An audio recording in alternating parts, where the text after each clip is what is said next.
السلام علیکم ورحمۃ اللہ وبرکاتہ۔ معزز ناظرین، سامعین اور حاضرین، سلسلے وار درس قرآن حکیم کی اس آن لائن محفل میں آپ کا استقبال ہے۔ الحمدللہ ہمارا یہ سلسلہ پچھلے کئی ہفتوں سے جاری و ساری ہے۔ گزشتہ درس میں سورۃ الاعراف کی آیت نمبر 37 تک ہم نے پڑھنے کی سعادت حاصل کی تھی۔ آج ہم اس کے آگے کا سلسلہ جاری رکھتے ہوئے آیات مبارکہ کی تلاوت کرتے ہیں۔ اعوذ باللہ من الشیطان الرجیم، بسم اللہ الرحمن الرحیم۔ قال ادخلوا في قد خلت من قبلكم من الجن والإنس في النار كلما دخلت أمة لعنت أختها حتى إذا اداركوا فيها جميعا قالت أخراهم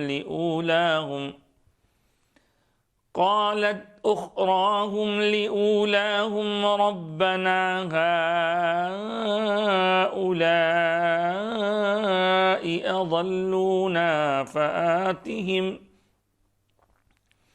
فآتهم عذابا ضعفا من النار قال لكل ضعف ولكن لا تعلمون وقالت أولاهم لأخراهم فما كان لكم علينا من فضل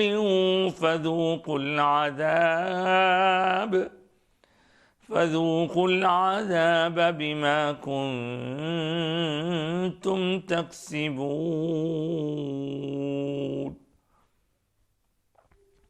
آمنت بالله صدق الله العظيم وصدق رسوله النبي الأمين الكريم ونحن على ذلك لمن الشاهدين والشاكرين۔ قبل اس کے کہ آج تلاوت کردہ آیتوں کی تفصیل ہم جانیں، ایک بار آپ اپنی جگہ اور میں یہاں سب مل کر اپنے آقا و سرکار دونوں عالم کی تاجدار سید ابرار خاتم النبیین ختم المرسلین سید الاولین والآخرین حضور احمد مجتبیٰ محمد مصطفیٰ صلی اللہ علیہ وآلہ وسلم کی بارگاہ اقدس میں درود و سلام کا نذرانہ پیش فرما لیں۔ اللہم صلی علی سیدنا محمد وعلی آلہ واصحابہ عدد ما فی علم اللہ صلاۃ دائمۃ بدوام ملک اللہ۔ سورۃ الاعراف کی آیت نمبر 38 اور 39 دو میں نے ابھی تلاوت کی ہے، اور اس کا ترجمہ قال ادخلوا فی قد خلت من قبلکم۔ دراصل اس آیت کا تعلق پچھلی آیتوں سے جڑا ہوا ہے۔ گزشتہ آیت میں ہم سن چکے ہیں، پڑھ چکے ہیں، دیکھ چکے ہیں کہ اللہ نے فرمایا اس سے زیادہ ظالم کون ہے کہ جس نے اللہ پر جھوٹ بات منسوب کی، اللہ کے ساتھ اللہ پر جھوٹ باندھا اور اس کے آیات کی تکذیب کی، یعنی اس کی آیتوں کو جھٹلایا۔ یہ وہ لوگ ہیں کہ ینالہم نصیبہم من الکتاب، ان کو کتاب میں لکھا ہوا ان کا حصہ مل جائے گا۔ پھر اس کے بعد یعنی جتنی قسمت میں ان کی لکھا ہے کہ وہ لوگ جس قدر دنیا سے فائدہ اٹھانا ہے اٹھا لیں گے۔ حتیٰ اذا جاءتہم رسلنا، جب یہاں تک کہ جب ان کے پاس ہمارے بھیجے ہوئے فرشتے آئیں گے، یتوفونہم، ان کو وفات دینے کے لیے، ان کی جان لینے کے لیے، اس وقت ان سے کہا جائے گا قالوا اینما کنتم تدعون من دون اللہ، تم اللہ کو چھوڑ کر جن کی عبادت کیا کرتے تھے، جن کی پوجا کرتے تھے، جن کو پوجتے تھے خدا سمجھ کر، بلاؤ ان کو بلا لاؤ۔ قالوا ضلوا عنا وشہدوا علی انفسہم، تو وہ لوگ جو اب تک گمراہی کا شکار تھے اور طرح طرح کے ہیلے بہانوں سے اللہ کو چھوڑ بیٹھے تھے، اللہ کے سوا کسی اور کی عبادت کرتے تھے، وہ لوگ کہیں گے کہ وہ تو ہم سے کھو گئے ہیں، گم گئے ہیں، ہم سے ان کا کوئی رابطہ نہیں ہے۔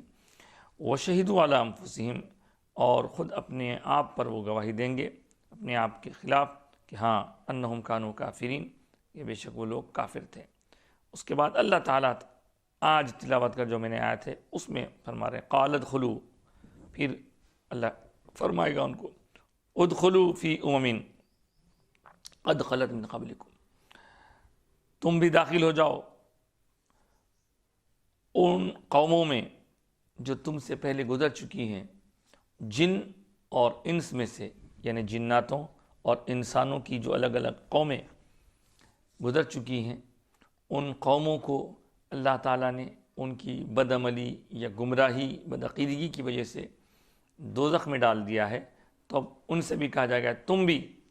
دوزخ میں، آگ میں چلے جاؤ، داخل ہو جاؤ اس قوم کے ساتھ، ان قوموں کے ساتھ تمہاری قوم بھی جائے، آگ میں چلی جائے، اللہ تعالیٰ ان کو آگ میں ڈال دے گا۔ کلما دخلت امت، اور جب وہ داخل ہوگی لعنت اختہا، تو وہ جا کر دوسری اور امتوں کو لعنت کرے گی، ان کو برا بھلا کہے گی۔ در حقیقت ان آیات میں اللہ تبارک و تعالیٰ نے وہ منظر پیش کیا ہے کہ دوزخ میں جب لوگ جائیں گے تو وہاں ایک دوسرے پر کس طرح ناراض ہوں گے اور ایک دوسرے کو مورد الزام ٹھہرائیں گے کہ تمہاری وجہ سے ہم یہاں آئے، تم نے ہم کو بہکایا تھا، اسی کا تذکرہ آ رہا ہے۔ تو ایک امت دوسری امت، یعنی ایک گروپ دوسرے گروپ کو برا بھلا کہے گا، ان پر لعنت بھیجے گا کہ حتیٰ اذا ادارکوا فیہا جمیعا، یہاں تک کہ ان میں ساری امتوں کو جمع کر دیا جائے گا، سارے گمراہ لوگ، سارے گمراہ قومیں سب اس میں جمع کر دی جائیں گی۔ قالت اخراہم لاولاہم،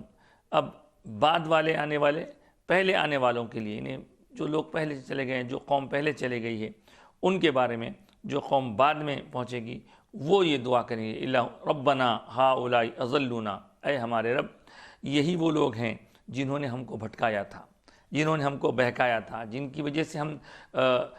بدعملیوں یا بدعقیدگیوں میں مبتلا رہے، یہ وہ لوگ ہیں۔ فآتہم عذابا ضعفا من النار، آگ کے عذاب کو جو ان کا مقدر ہے، اب ان کو جو عذاب دیا جانے والا ہے اللہ ان کو عذاب ڈبل کر کے دے، اضافہ کر کے، اور ضعفاً کہتے ہیں اس کو دوگنا کر کے، دوگنا عذاب ان کو عطا فرما، یعنی اپنے سے پہلے جو لوگ دوزخ میں پہنچ گئے ہیں ان کے لیے یہ کہیں گے کہ یہ لوگ جو عذاب میں ہیں ہماری طرف سے تیری بارگاہ میں یہ معروضہ ہے کہ ان کو ڈبل عذاب، دوگنا عذاب دے، کیونکہ انہوں کی وجہ سے انہوں نے ہی ہم کو بہکایا تھا، انہوں نے ہی ہم کو گمراہ کیا تھا، انہوں نے ہی ہم کو راہ راست سے ہٹا دیا تھا۔ تو اس وقت یہ کہا جائے گا قال لکل ضعف ولکن لا تعلمون، سب کے لیے ہی دوگنا عذاب ہے، لکل ہر کسی کے لیے، ان کے لیے ہو یا تمہارے لیے، ہر کسی کے لیے دوگنا عذاب ہے، ولکن لا تعلمون، لیکن تم جانتے نہیں اس بات کو۔ در حقیقت دوزخ میں جانے کے بعد وہاں جب پتہ چلے گا کہ ہم جو دنیا میں زندگی گزار کے آئے وہ ہماری زندگی بہت خراب گزری، اور وہ جو ہم کو اس کی قدر کرنی تھی ہم اس میں اللہ کی فرما برداری کرتے اور نافرمانی سے بچتے اور اللہ تعالیٰ کو مانتے، اللہ تعالیٰ کے احکام کو مانتے، ہم نہیں مانے، تو اب وہ نہیں ماننے کے اوپر ایک دوسرے کو موردی الزام ٹھہرائیں گے کہ بھئی ان کی وجہ سے ایسا ہوا، وہ کہیں گے کہ بھئی ہم نے کیا کیا، تم خود ہمارے ساتھ چلے آئے، اس طرح۔ وقالت اولاہم لاخراہم، تو پھر وہ پہلے والے بعد والوں کے لیے کہیں گے فما کان لکم علینا من فضل، تو ہم اگر اس عذاب میں مبتلا ہیں تو تم کو ہم پر کوئی فضیلت حاصل نہیں ہے، یعنی اگر ہمارے بارے میں تم سمجھ رہے ہو کہ ہم عذاب میں مبتلا ہوں گے تو تم کو بھی عذاب دیا جائے گا، کیونکہ تم ہم پر کوئی فضیلت نہیں رکھتے، ہم بھی گمراہ ہوئے تھے اور تم بھی گمراہ تھے، ہم اگر گمراہ کرنے والے ہیں تمہاری نظر میں سمجھے جا رہے ہیں تو تم بھی تو گمراہ ہونے کے لیے ہمارے پیچھے آئے تھے، ہمارے جو پیچھے آئے تھے، اس وجہ سے تم کو کوئی فضیلت حاصل نہیں ہے، تم کو بھی ان کاموں کے بدلے میں، ان بد اعتقادیوں کے بدلے میں، اللہ کو چھوڑ کر جو دوسروں کو خدا مان بیٹھے تھے، جو پوجا اور طرح طرح کے برے کاموں میں مبتلا تھے، اللہ کو چھوڑ بیٹھے تھے، تو ان کو بھی ان کا وہ عمل، ان کی جو انہوں نے جو کام کیا ہے اس کے بدلے میں ان کو عذاب کا مزہ چکھنا پڑے گا۔ فذوقوا العذاب بما کنتم تکسبون۔ تو آپ نے دیکھا کہ یہ دونوں آیتیں بتا رہی ہیں کہ وہاں ایک دوسرے کا مکالمہ ہوگا، یعنی جو پہلے چلے جائیں گے دوزخ میں یا جو بعد میں پہنچیں گے، ان دونوں کے درمیان ایک دوسرے پر الزام ڈالیں گے۔ تب یہ سب یہاں کیوں بتایا جا رہا ہے؟ یہاں اس لیے بتایا جا رہا ہے کہ کل کو وہاں جا کر جو کچھ ہونے والا ہے اس کو پہلے اس لیے بتا دیا جا رہا ہے کہ اپنے آپ کو سنبھالو، ان لوگوں میں سے نہ بنو جو دوزخ میں جائیں گے تمہاں ایک دوسرے پر الزام تراشی کریں گے، بلکہ ابھی سنبھل جاؤ، ابھی سدھر جاؤ، اللہ کو ماننے والے بن جاؤ، اللہ کے رسول کو ماننے والے بن جاؤ، اللہ کے پاس سے رسول مکرم صلی اللہ علیہ وآلہ وسلم کے ذریعے جو دین ہم تک پہنچا ہے، جو تعلیمات ہم تک پہنچی ہیں، جو احکام ہم تک پہنچے ہیں، ان احکام کو عمل کرتے ہوئے، ان حکموں پر عمل کرتے ہوئے اپنی زندگی آخرت کے سنوارنے میں مصروف کر لو، اپنی زندگی کو آخرت کے سنوارنے میں لگا دو۔ بات یہ ہے کہ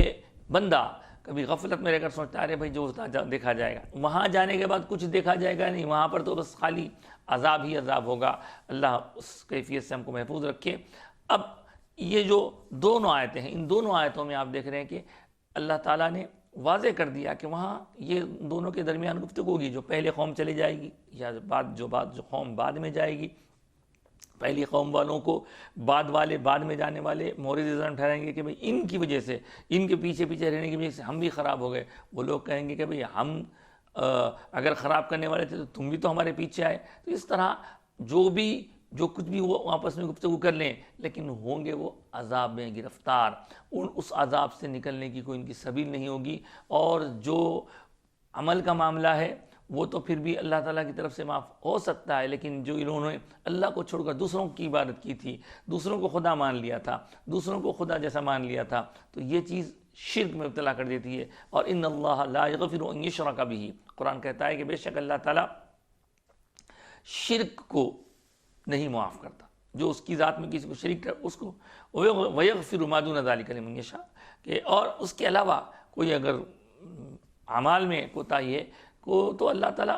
جس کو چاہتا ہے معاف کر دیتا ہے۔ تو اب یہ جو گفتگو ہو رہی ہے مکے کے کافروں کے بارے میں، کیونکہ سورۃ الاعراف مکی سورہ ہے، اور اس سورے میں مکے کے لوگوں کو بار بار ادھر بلایا گیا اور دین حق کی طرف دعوت دی گئی۔ رسول پاک صلی اللہ علیہ وسلم نے محنت کی، لیکن انہوں نے طرح طرح کے اعتراضات کیے اور طرح طرح کے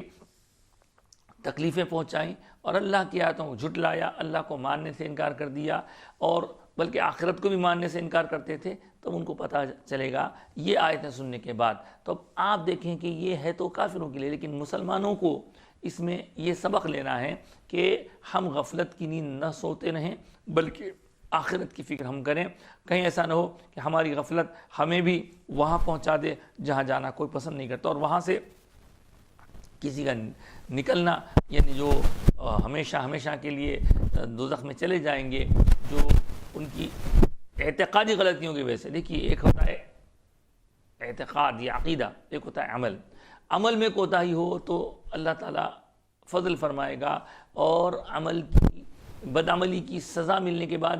دوزخ میں سے نکال لے گا۔ لیکن جو عقیدے کے بگاڑ میں، جو عقیدے کی کوتاہی میں، یا بدعقیدہ ذہن اگر کسی کا ہے، تو ایسی صورت میں بچنا محال ہے۔ اس لیے عقیدے کو درست کیجئے، اللہ کے بارے میں، اللہ کے رسول کے بارے میں، اور اللہ کے رسول کے جو مراتب ہیں، جو شان ہے، جو عظمت ہے، اس عظمت کو ماننے کے بارے میں، اور حضور کے متعلقین اہل بیت اطہار، صحابہ کرام، اولیاء اعظام، ان کے بارے میں جو عقائد صحیحہ ہیں اس کو اختیار کریں۔ طرح طرح کے اعتراضات کرنا، بے ادبی کرنا، بدتمیزی کرنا، گستاخی کرنا صحابہ کے بارے میں، اہل بیت کے بارے میں، اولیاء کے بارے میں، یا پھر خود حضور اکرم صلی اللہ علیہ وسلم کے بارے میں بے سر و پا باتیں کر کے حضور کی شان عظمت کو گھٹانا، یا اللہ تعالیٰ کے بارے میں طرح طرح کی بے تکی باتیں کرنا، یہ سب چیزیں انسان کے لیے بہت گھاٹے کا سودا ہے۔ ان تمام چیزوں سے اپنے آپ کو بچانا ہے، اور یہ دیکھنا ہے کہ دنیا میں اللہ تعالیٰ نے ہم کو جو جو چیزیں عطا فرمائی ہیں ان چیزوں کا درست استعمال کیا جائے۔ اب ہم آخری سے اس حصے کو دیکھیں تو ان لوگوں نے جو پہلے گئے تھے، بعد میں آنے والے لوگوں کا اعتراض کا جواب یہ دیا کہ بھئی تم ہم کو کہہ رہے ہیں کہ ہم کو زیادہ دگنا عذاب دیا جائے، تو تم بھی کچھ بچنے والے نہیں، کیونکہ تم یہاں آئے ہو تو تم بھی تو ان بدعقیدیوں کی وجہ سے آئے ہو۔ اللہ کے بارے میں جو تم کو عقیدہ رکھنا تھا، اللہ کے رسول کے بارے میں جو عقیدہ رکھنا تھا، وہ سب تو تم نے اختیار کیا نہیں، اور بد عملی کی وجہ سے جو تم نے کمایا ہے، بما کنتم تکسبون، جو کچھ تم نے کمایا ہے، اس کمائی عمل کمائے ہوں یا عقیدے کی وجہ سے جو انہوں نے اپنے اعمال ضائع کر لیے ہوں، تو وہ جو کمائی ہے تمہاری، اس کمائی کی وجہ سے فذوقوا العذاب، تو عذاب کا مزہ چکھو، کیونکہ اگر ہم عذاب میں جانے والے ہیں تو تم عذاب سے بچنے والے نہیں ہیں، تم ہم پر کوئی فضیلت نہیں رکھتے، تم کو ہم پر کوئی فضیلت نہیں ہے، بلکہ تم بھی عذاب کا مزہ چکھنے والے ہو۔ اللہ ایسی ساری ساری باتوں سے اللہ ہم کو محفوظ رکھے، دوزخ میں جانے سے، دوزخ کے عذاب میں مبتلا ہونے سے ہم اللہ کی پناہ میں آتے ہیں۔ دیکھیے صاحب، یہ سب باتیں حق ہیں، اور ان باتوں کو حق مان کر اپنی زندگی کو آج بھی ہم اگر سدھارنے کی فکر کریں تو ہمارے لیے بڑی خوش نصیبی کی بات ہے۔ لیکن اگر کوئی ان سب باتوں کے سننے کے بعد عمل کی طرف راغب نہیں ہوا، اپنے عقیدے کو درست نہیں کیا، اور اپنے اعمال کی درستگی، اصلاح کی طرف راغب نہیں ہوا، تو اس سے بڑا کوئی بدبخت نہیں ہے۔ آگے کی آیت، ایک آیت کا اور کچھ حصہ لیتے ہیں۔ ان الذین کذبوا بآیاتنا، بے شک وہ لوگ جنہوں نے ہماری آیتوں کو جھٹلایا، نہیں مانا، انکار کیا، ڈینائی کیا، واستکبروا عنہا، اور انہوں نے ان آیتوں کے بارے میں غرور، تکبر کا معاملہ کیا، یعنی اکڑ گئے، آیتوں کو ماننے سے اکڑ گئے، احکام کو ماننے سے اکڑ گئے، تو اللہ پاک فرمائے لا تفتح لہم، نہیں کھولے جائیں گے ان کے لیے ابواب السماء، کہ ان کے لیے آسمان کے دروازے نہیں کھولے جائیں گے، ولا يدخلون الجنہ، اور نہ وہ جنت میں داخل ہوں گے۔ دیکھیں آپ، یہ اوپر ہوا دوزخیوں کا ذکر، اب اسی کے تسلسل میں جو جنت میں نہیں جائیں گے ان کا ذکر ہو رہا ہے کہ انہوں نے اپنے آپ کو اکڑنے والوں میں شامل کر لیا۔ تو دیکھیے صاحب، شیطان اکڑا تھا، اور جو اکڑتا ہے، اکڑنے والا کبھی بھی اللہ کی رحمت کو نہیں پاتا۔ یہاں بتا دیا گیا کہ ان کے لیے نہ آسمان کے دروازے کھولے جائیں گے، نہ وہ جنت میں داخل ہوں گے، حتیٰ یلج الجمل فی سم الخیاط، یہاں تک کہ الجمل، جمل سوئی کے ناکے سے نہ گزر جائے، یعنی سم الخیاط، سم الخیاط دراصل سوئی کا ناکا، سوئی جو ہوتی ہے نیڈل، اس کے اندر ایک ناکا ہوتا ہے، ایک سوراخ ہوتا ہے جس کے اندر سے دھاگا پرویا جاتا ہے۔ تو یہاں بتایا کہ وَلَا يَدْخُلُونَ الْجَنَّةَ، وہ جنت میں داخل نہیں ہوں گے، کب تک؟ جب تک کہ سوئی کے ناکے میں سے جمل نہ چلا جائے۔ ابھی الجمل کیا ہے؟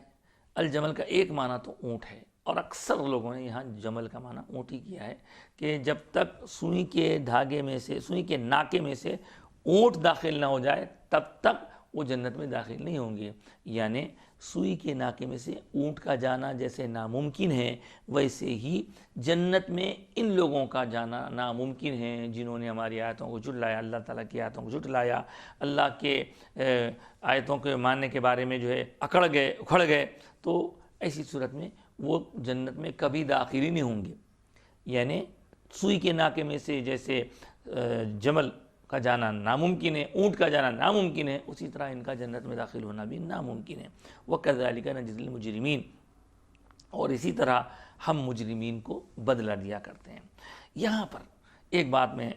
ضرور عرض کروں گا کہ یہاں جو جمل کا ذکر ہے لفظ الجمل، جیسے میں نے کہا کہ الجمل اونٹ کو کہتے ہیں عربی میں، لیکن ہمارے حیدرآباد کے ایک بہت بڑے عالم گزرے ہیں اور ان کا نام تھا حضرت علامہ ابراہیم ادیب رحمۃ اللہ تعالیٰ علیہ۔ یہ ہمارے حیدرآباد بلکہ ہندوستان کی ایک مشہور جامعہ عثمانیہ کے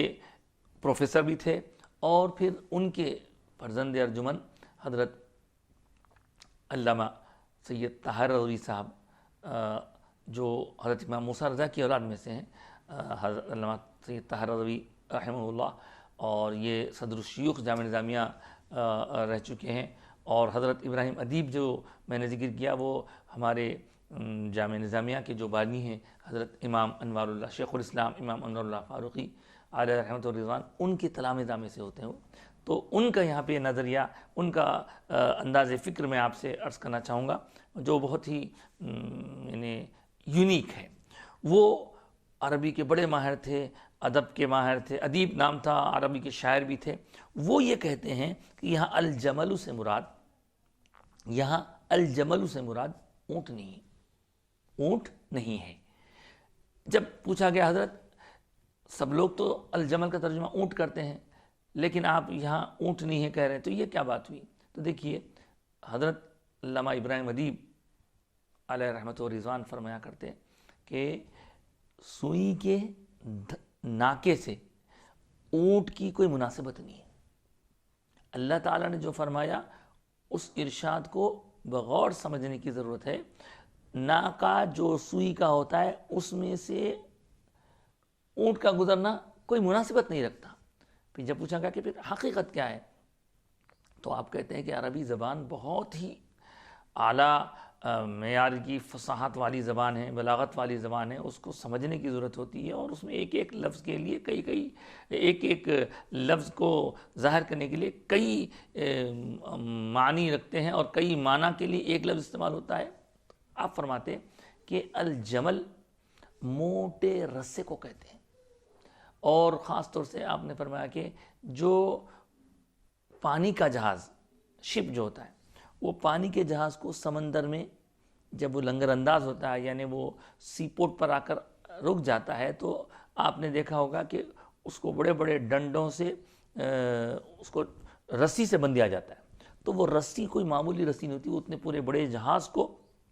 سنبھال سکے، اس جہاز کو سنبھالے جیسی ایسی موٹی رسی ہوتی ہے جو جہاز سے یعنی شپ سے لے کر وہ ڈنڈے تک مضبوطی سے باندھی ہوئی ہوتی ہے۔ تو وہ جو رسی ہوتی ہے وہ اتنی موٹی ہوتی ہے، اس موٹی رسی کو جس سے کہ پانی کا جہاز روکنے کے لیے باندھا جاتا ہے، اس رسی کو بھی حضرت فرمایا کرتے کہ الجمل کہتے ہیں۔ تو اللہ تعالیٰ نے یہاں الجمل سے مراد وہی رسہ لیا ہے، موٹا رسہ، کہ سوئی کے ناکے میں سے باریک دھاگا تو جا سکتا ہے لیکن اتنا موٹا رسہ نہیں جا سکتا۔ جیسے موٹا رسہ نہیں جا سکتا، ویسی وہ لوگ جو اللہ کے آیاتوں کے جھٹلانے والے ہیں وہ جنت میں داخل نہیں ہو سکتے، یہ بتایا۔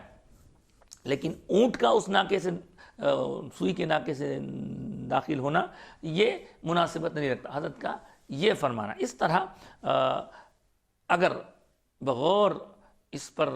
نظر ڈالی جائے تو سمجھ میں آتا ہے کہ قرآن مجید کی باریکیاں ہر زمانے کے لوگوں کے لیے دعوت فکر دے رہی ہیں کہ اگر اس میں غور و فکر کیا جاتا رہے تو اس میں سے نئے نئے موتی نکل آتے ہیں۔ بہرحال آج کی گفتگو جو ہم نے آیت نمبر 38 سے شروع کی تھی، 38، 39 اور 40 نمبر کی آیت ہماری آج مکمل ہو گئی۔ انشاءاللہ اس کے بعد کی جو آیتیں ہیں اللہ نے چاہا تو ان آیتوں کو ہم آنے والے درس میں اپنا موضوع سخن بنائیں گے۔ آج کی گفتگو یہیں روکتے ہیں، اور یہ آداب قرآن ہے، یعنی قرآن پاک کو پڑھنے سمجھنے کے آداب ہیں کہ جب کبھی دوران تلاوت یا دوران تفہیم اہل دوزخ کا ذکر آئے، یا اللہ کے نافرمانوں کا ذکر آئے، یا ان کے عذاب کا ذکر آئے، تو اس وقت رک کے ہم کو یہ دعا کرنی ہے کہ اللہ یہ جن لوگوں کا ذکر ہو رہا ہے ان کے زمرے میں ہمیں شامل نہ فرما، اور جو ان کو عذاب دیا جائے گا مولا ہم اس عذاب سے بچنے کے لیے تیری پناہ میں آتے ہیں. یہ دعا کرنا ضروری ہے. اور اسی طرح اگر کبھی نیک لوگوں کا تذکرہ ہوگا، اچھوں کی بات ہوگی، ان کے ثواب کا ذکر ہوگا، تو اس وقت دعا کرنا یا اللہ یہ پیارے پیارے تیرے نیک جو بندے ہیں ان بندوں کے زمرے میں ہمیں شامل فرما دے. تو آج ہم نے جو یہ 3 آیتیں پڑھی ہیں، ان تینوں آیتوں میں سارے ان لوگوں کا ذکر ہے جو اللہ کی آیتوں کو جھٹلایا کرتے تھے، جو جنت میں داخل نہیں ہوں گے، جو دوزخ میں جا کے آپس میں ایک دوسرے پر الزام تراشی کریں گے کہ تمہاری وجہ سے ایسا ہوا، ہماری وجہ سے ایسا ہوا. تو اب ہم یہاں غور کریں کہ ٹھنڈے طریقے سے غور کریں کہ کل جا کر ہم کہیں گے کہ ہم ان پر ڈیپینڈ تھے، ہم ان پر ڈیپینڈ تھے. آپ آنکھیں کھولیے اور ان کی باتوں کو چھوڑیے. اللہ کے رسول اور رسول پاک صلی اللہ علیہ وسلم کے جو تعلیمات حقہ ہم کو پہنچے ہیں، صحابہ، اہل بیت، اولیاء اور محدثین، فقہاء، عرفاء، عارفین، اولیاء، ان کے ذریعے ان کے راستے کو پکڑے رہیے. اور یہی وہ راستہ ہے جو ہم کو سرکار دو عالم صلی اللہ علیہ وسلم تک پہنچاتا ہے. اور جو حضور تک پہنچ گیا وہ سمجھیے کہ اللہ تعالیٰ کے پیاروں میں وہ شامل ہو جاتا ہے. تو آج کی گفتگو درس قرآن کے حوالے سے ہم یہی روکتے ہیں. انشاءاللہ اس کے بعد پھر اپنے عادت کے مطابق ہم حدیث پاک پڑھتے ہیں، اور انشاءاللہ پھر اس کے بعد ایک مسئلہ پر گفتگو ہوگی مختصر سی، اور پھر ایک اہل اللہ کا کوئی واقعہ بھی ہم سنیں گے انشاءاللہ تعالیٰ. اب آتے ہیں حدیث پاک کی طرف. جہاں تک حدیث کا معاملہ ہے، آج میں نے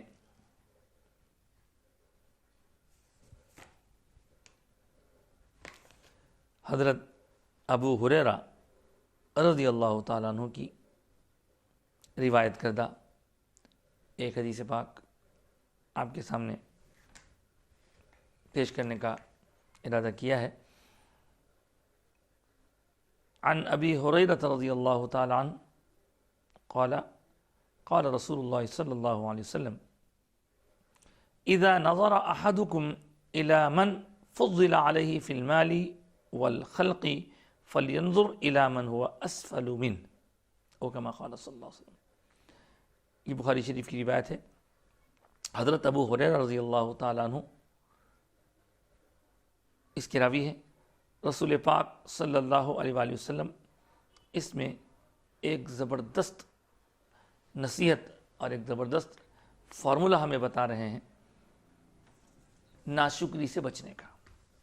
شکر گزاری اللہ تعالیٰ کے پاس پسندیدہ ہے. جو کچھ ہمارے پاس ہے اس کو غور و فکر کرتے ہوئے اللہ کی بارگاہ میں عرض کرنا کہ اللہ تیرا لاکھ لاکھ شکر ہے کہ تو نے ہمیں اس نعمت سے نوازا، ہمیں اس نعمت سے نوازا. لیکن جو چیز ہمارے پاس نہیں ہے اس کو دیکھ کر اس پہ غور و فکر کر کے ہم اگر ناشکرے بنتے ہیں تو اللہ تعالیٰ کی ناراضگی مول لینا ہے. یہ چنانچہ بتایا جا رہا ہے کہ اذا نظر احدکم، جب کبھی تم میں سے کسی کی نظر پڑے، الا اس جانب، من فضل علیہ، جسے کہ اللہ تعالیٰ نے فضیلت دے رکھی ہے، فی المالی والخلقی، مالی اعتبار سے یا صورت شکل کے اعتبار سے. اگر کوئی ایسا شخص ہے جو تمہارے سے زیادہ فضیلت رکھتا ہے، یعنی جس کی صورت شکل تم سے زیادہ اچھی ہے، جس کے پاس مال تم سے زیادہ ہے، تو تم کیا کریں؟ ایسے موقع پر اس کو دیکھو گے، اور دیکھنے کے بعد ہو سکتا ہے کہ تمہارے دل میں یہ ناشکری کا جذبہ ہو کہ ارے اس کے پاس مال زیادہ ہے، اس کی صورت شکل زیادہ اچھی ہے، تو ناشکری کا جذبہ بیدار ہو سکتا ہے. ایسے میں اس ناشکری کے جذبے کو ختم کر کے شکر کا جذبہ بیدار کرنے کا اس میں فارمولہ بتایا گیا کہ جب تم کسی ایسے آدمی کو دیکھو جسے اللہ نے فضیلت دے رکھی ہے مالی اعتبار سے اور صورت کے اعتبار سے، تو فلینظر،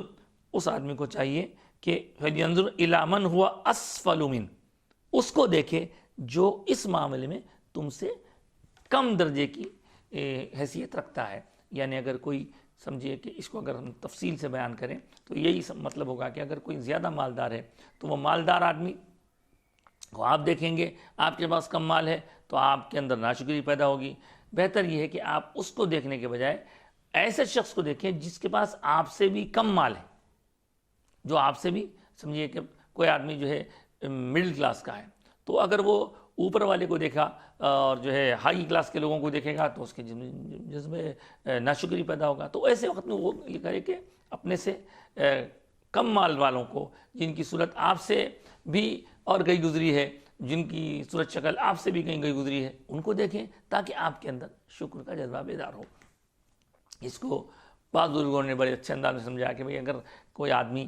بڑی گاڑی رکھتا ہے تو وہ گاڑی رکھنے والا اگر ایسے لوگوں کو دیکھے گا جن کے پاس کئی گاڑیاں ہیں تو اس کو ناشکری پیدا ہوگی. اس لیے اس کو چاہیے کہ ایسے لوگوں کی طرف دیکھیں جس کے پاس کار ہی نہیں ہے. اب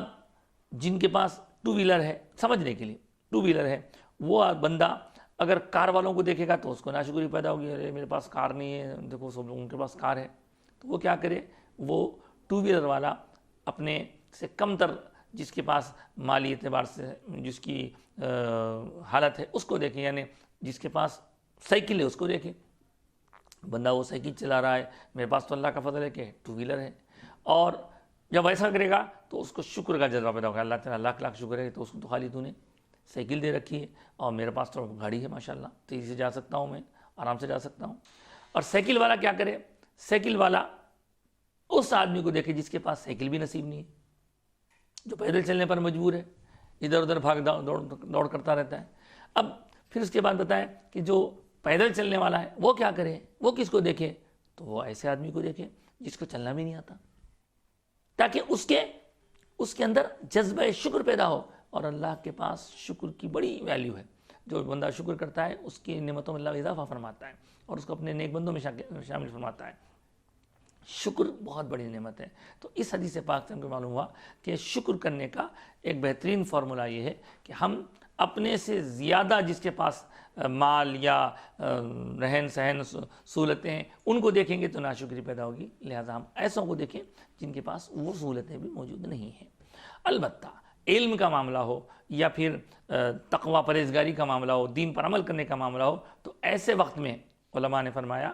فقہاء اور محدثین نے فرمایا، ایسے وقت میں آپ نیچے والوں کو نہیں دیکھیں گے. مطلب مثال کے طور پر کوئی بندہ جو ہے نمازیں 3 پڑھتا ہے اور وہ اگر وہ دیکھے گا کہ بھائی میں تو 3 پڑھ رہا ہوں، انہوں تو ایک بھی نماز نہیں پڑھ رہے، نہیں، ایسا نہیں ہوگا. عبادات کے معاملے میں، حصول علم کے معاملے میں اوپر والوں کو دیکھیں تاکہ ان کے جیسا عمل کرنے کا ہمارے اندر بھی جذبہ پیدا ہو. اللہ تعالیٰ نے ہمیں اس حدیث پاک کے ذریعے سے یہ مفہوم سمجھنے کا موقع عطا فرمایا. اللہ کا لاکھ لاکھ شکر ہے. اب آتے ہیں ایک فقہی یعنی ایک مسئلے کی طرف کہ عام طور پر ہم کو مختلف چیزوں کے مسائل درپیش ہوتے ہیں تو اس وقت پریشان ہوتے ہیں کہ کیا کرنا چاہیے، کہ وہ کیسا کرنا چاہیے، کیسا کرنا. اس لیے بزرگوں نے، فقہا نے ہمارے لیے آسانیاں پیدا فرما دی ہیں. اب دیکھیے مثال کے طور پر سردی کے دن چل رہے ہیں، آج کل شدید سردی ہے، اور ایسی شدید سردی کے موقع پر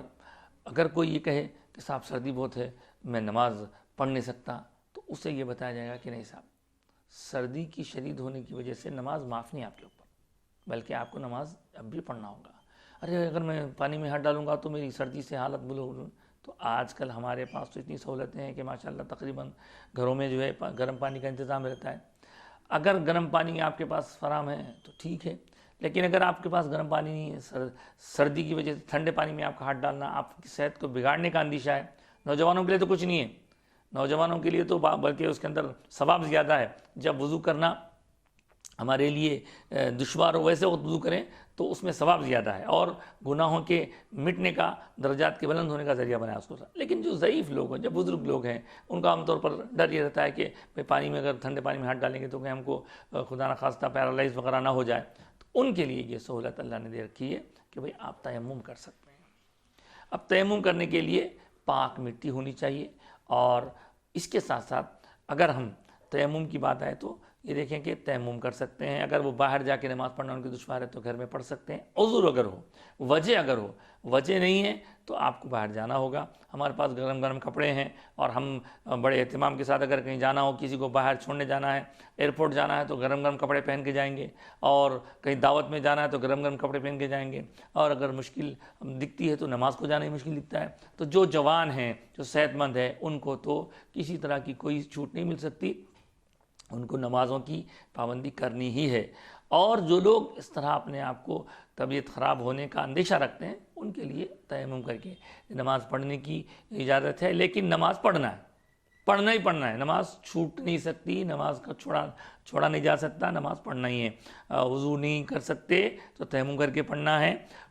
کھڑے رہ کے پڑھنا ہے، کھڑے کے نہیں پڑھ سکتے تو بیٹھ کے پڑھنا ہے، بیٹھ کے نہیں پڑھ سکتے تو لیٹے لیٹے پڑھنا ہے۔ بہرحال نماز کی فرضیت کبھی بھی ساقط نہیں ہوتی، نماز پڑھنا ہی پڑھنا ہے۔ اور اللہ کی یاد دراصل دلوں کو زندہ کر رکھتی ہے، جس دل میں اللہ کی یاد ہے وہ دل زندہ ہے، جو دل اللہ کی یاد سے غافل ہے وہ دل مردہ ہے۔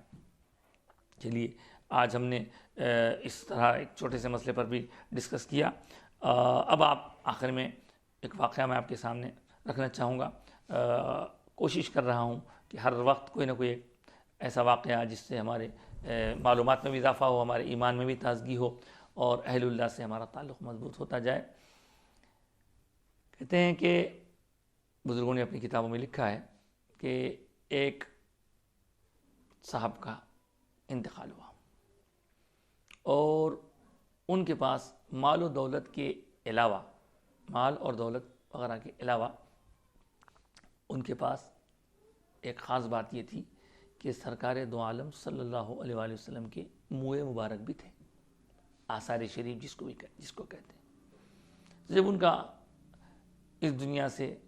جانا ہوا، جب وہ انتقال کر گئے تو ان کا ترکہ، ان کی جو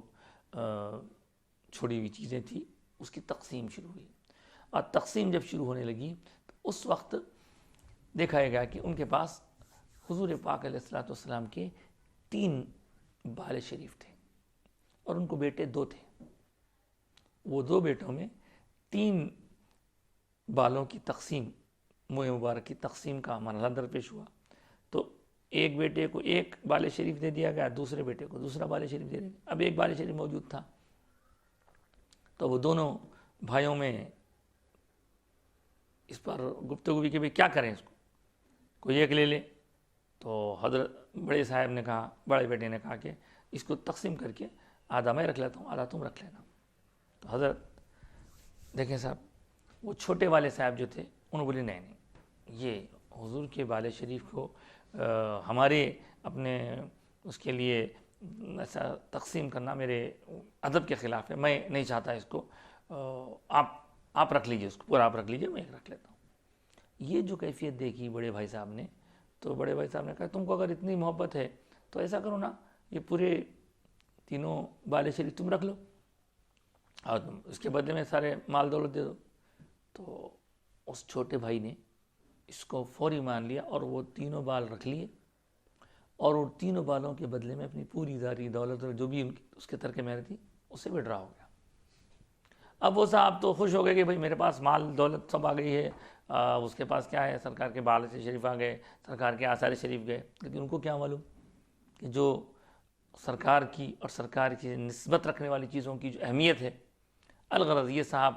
بہت خوش ہوئے، اور ان صاحب کا کام کیا تھا کہ ان کے پاس دولت مال تو تھا نہیں زیادہ، وہ بال شریف کو بڑے اہتمام سے رکھتے، روزانہ اس کی زیارت کرتے اور خوب کثرت سے درود پڑھتے، حضور سے تعلق محبت میں اضافہ ہوتا گیا۔ اور وہ صاحب کا حال یہ ہوا کہ جو مال دولت ملی تھی وہ مال دولت ہلو ہلو پگھلنے لگی، برف کی طرح ختم ہونے لگی۔ اب ہوا یہ کہ ادھر مال و دولت ختم ہونے لگا اور ادھر درود شریف کی برکت سے مال و دولت میں اضافہ ہونے لگا، الحمدللہ۔ اب کیا ہوا، کچھ دنوں بعد ایسا ہوا کہ ان کے پاس کا مال و دولت ختم ہو گیا جو بڑے بھائی صاحب کے پاس تھا، اور ان کی دولت تو ان کے پاس رہی، اور اس دولت حقیقی کے بدلے میں، کے طفیل میں اللہ تعالیٰ نے ان کو دنیا کی دولت بھی عطا فرمائی، مزے سے جینے لگے۔ اور اس دوران کچھ وقفے کے بعد ان کا انتقال بھی ہو گیا صاحب کا۔ اب جب انتقال ہو گیا تو ان کے بارے میں حضور اکرم صلی اللہ علیہ وآلہ وسلم نے خواب میں آ کر ان کے ایک قریبی شخص کے خواب میں آ کر ارشاد فرمایا کہ دیکھو یہ جو بندہ تھا اس کو مجھ سے محبت زیادہ تھی، اس نے بال شریف کی محبت میں دنیا کی دولت کو چھوڑی اور یہ کثرت سے درود پڑھتا تھا، لہٰذا وہ ہمارا پیارا ہے، وہ ہمارا چہیتا ہے۔ اس کو جہاں دفن کیا گیا ہے وہ قبر کے پاس اگر کوئی حاجت مند آ کر اللہ سے دعا مانگے گا تو اللہ تعالیٰ اس کی دعا قبول فرمائے گا۔ حضور نے آ کر یہ بشارت دی. تو ہوتے ہوتے دیکھتے دیکھتے کئی لوگوں کو معلوم ہوگا کہ بھئی یہ اہل اللہ ہیں، یہ اللہ والے ہیں، یہ اللہ. تو اللہ والے کیسے بنے؟ وہ حضور سے محبت، حضور سے تعلق، حضور پر کثرت سے درود پڑھنے کی وجہ سے وہ اللہ والے بن گئے. اور ایسے کہ ان کے رہنے تک تو برکتیں ملتی رہیں، لیکن ان کے جانے کے بعد میں بھی ہوا یہ کہ لوگ ان کی قبر کے پاس آتے اور اللہ کی بارگاہ میں توبہ استغفار کرتے، وہاں آ کے دعائیں کرتے، تو ان کی دعائیں مقبول ہوا کرتی تھیں. یہ قدیم کتابوں میں واقعات لکھے ہیں. اب اگر ان کو کوئی مانے نہیں ماننے والوں کو چھوڑے، لیکن ماننے والوں کے لیے یہ کافی ہے کہ حضور کا ارشاد ہے کہ جس نے مجھے خواب میں دیکھا اس نے حقیقت مجھے خواب میں دیکھا. تو اس طرح اس خواب کے ذریعے ہم کو درود شریف کی اہمیت بھی معلوم ہو گئی، آثار شریف کی فضیلت بھی معلوم ہو گئی، اور یہ بھی معلوم ہو گیا کہ جو لوگ اللہ کے نیک بندوں کی قبروں پر جا کے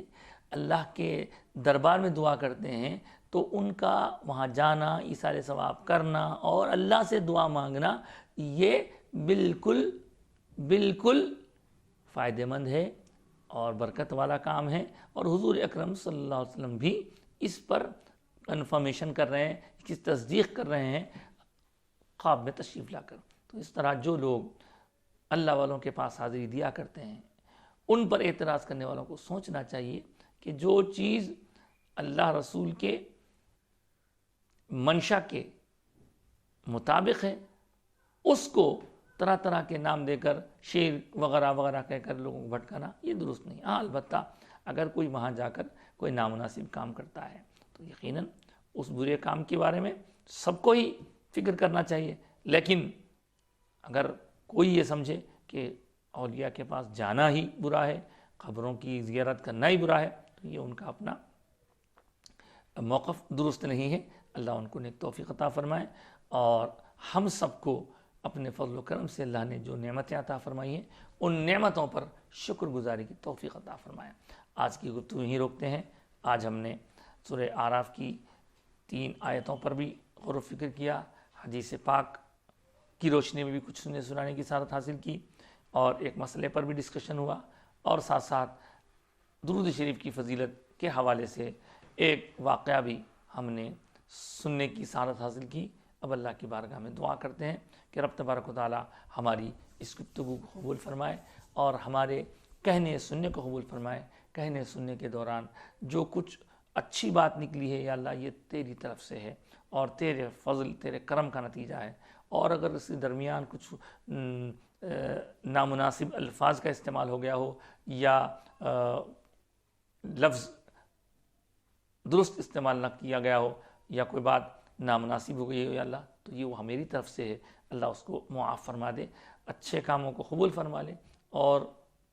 کوتاہی لغزش خطا کو معاف فرما دے، اور قرآن پاک کی برکتوں کے طفیل ہماری دعائیں قبول فرما. بہت سارے لوگوں نے ہمیں دعا کرنے کے لیے کہا ہے، ہم ان سب کے لیے دعا کرتے ہیں جن کا جو مسئلہ ہے، جن کی جو حاجت ہے، جو ان کے مسائل ہیں، اللہ ان کو حل فرما دے، پریشانیاں دور فرما دے، مصیبتوں کو رفع فرما دے. اور خاص طور سے رزق کے بارے میں دعا کرنے کے لیے بہت سے لوگ کہتے ہیں اللہ رزق میں برکت عطا فرما، کاروبار میں برکت عطا فرما، ملازمتوں میں عہدوں میں ترقی عطا فرما، اور جو ضروریات ہے بندے کے ان ضروریات کے مطابق اللہ پاک اپنے فضل و کرم سے ان ضروریات کی تکمیل فرما دے، ان کے مال میں برکت دے، ان کے اہل و عیال میں، ان کے رزق میں، ان کے گھروں میں، عمر میں برکت عطا فرما، اور جو لوگ بیمار ہیں انہیں شفاء کاملہ صحت عاجلہ عطا فرما.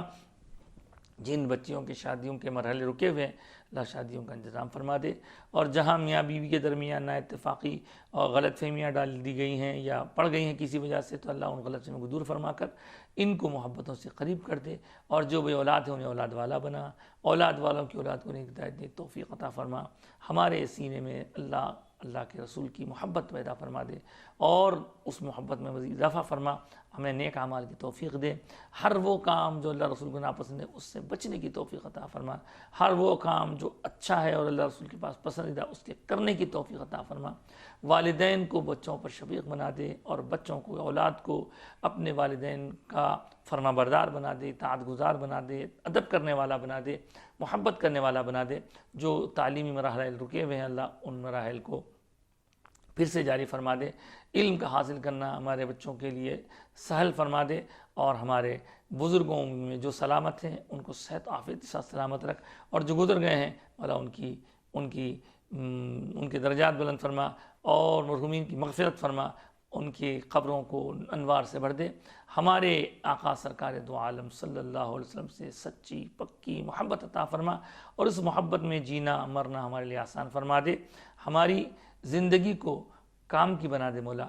آخرت کو سنوارنے والی، آخرت کی فکر کرنے والی زندگی بنا دے، ضروریات زندگی جس قدر ہماری ضرورت ہے اللہ اس کے مطابق سرفراز فرما، کسی کا محتاج نہ بنا، رسوائیوں سے بچا، نامرادی سے بچا، ناکامی سے بچا، اور بدنامی سے بچا، اور بے عزتی سے بچا۔ پروردگار جو قرضوں میں گرفتار ہے انہیں قرضوں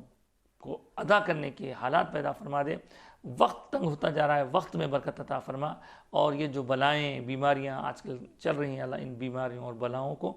دور فرما دے، اور ہم سب کو سارے اہل ایمان کی جان مال عزت و آبرو کی حفاظت فرما، اور اسلام پر ہم سب کو قائم رکھ، ایمان پر ہمارا خاتمہ فرما، جتنے عزائم جتنے منصوبے سازشیں اہل ایمان کو مٹانے کے لیے ہو رہی مولا ان سازشوں کو ناکام بنا دے، ان کو آپس میں کمزور کر دے، اور اہل ایمان کا رعب پیدا فرما دے، دعائیں قبول فرما، وقت آخر رسول اللہ کا دیدار نصیب فرما، سرکار دو عالم صلی اللہ علیہ وسلم کے دیدار کی سعادت پاتے ہوئے زبانوں پر کلمہ جاری رکھتے ہوئے اس دنیا سے ہم رخصت ہوں، ہمارا ایسا خاتمہ فرما، منازل قبر آسان فرما دے، اور حشر کے میدان میں جب کہ کوئی سایہ نہ ہوگا اپنے عرش کے سائے میں جگہ عطا فرما، اپنے حبیب پاک صلی اللہ علیہ وسلم کے دست مقدس سے جام کوثر بھر بھر کے پینا نصیب فرما، آمین یا رب العالمین، یا ارحم الراحمین، یا اکرم الاکرمین، یا مجیب السائلین، یا امن الخائفین، یا غیاث المستغیثین، اغثنا اغثنا اغثنا بجاہ نبیک المصطفیٰ و حبیبک المجتبیٰ و بوسیلۃ الشیخ سیدنا عبد القادر الجیلانی قدس اللہ تعالی سر العزیز برحمتک یا ارحم الراحمین، والحمد للہ رب العالمین بحق لا الہ الا اللہ محمد رسول